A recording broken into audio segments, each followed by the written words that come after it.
เอาไปไหนได้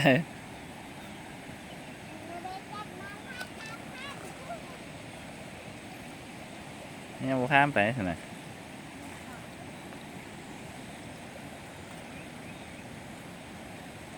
ค่อยๆค่อยๆระวังล้มไปทางหน้าแหละ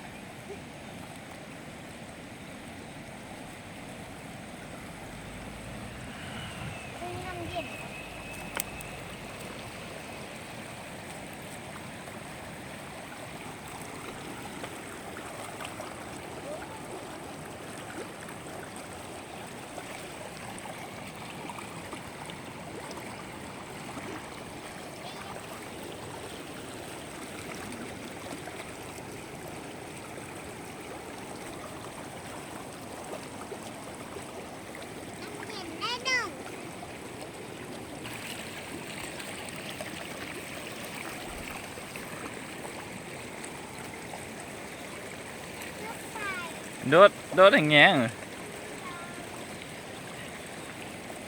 ลองโดดรถคือลูกโดดอันอยู่บอนนอนนี่ลูกก็ยังโดดได้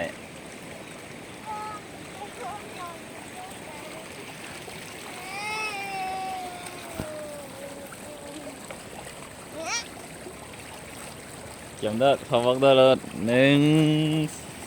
2นี่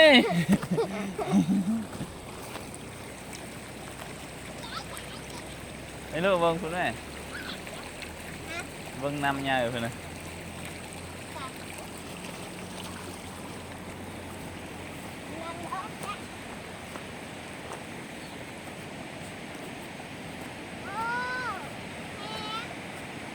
ยิ้มมังยาไล่เลยยางทางนี้เอา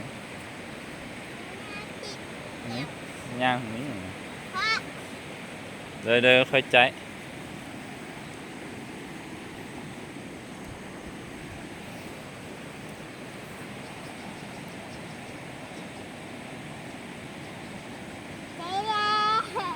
เราค่อยใจออกไปเราค่อยใจไปย่างหน่อยก่อนไหม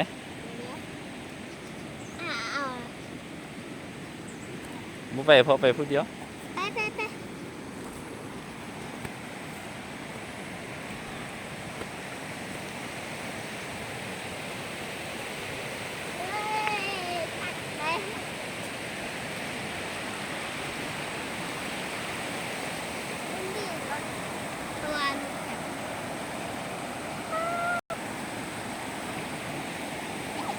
ทางนี้เอาลูก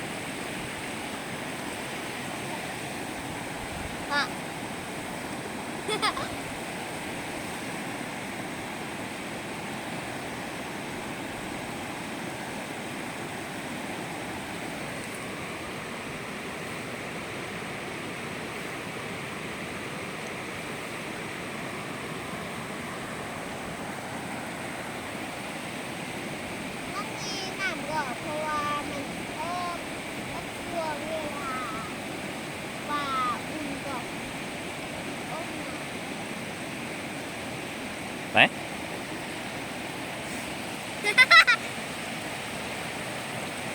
ไปจ้ะนี่ไปบอลนำไล่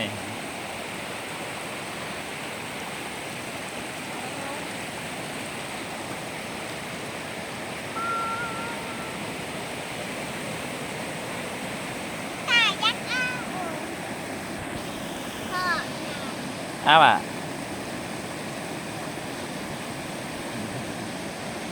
จะดีเลย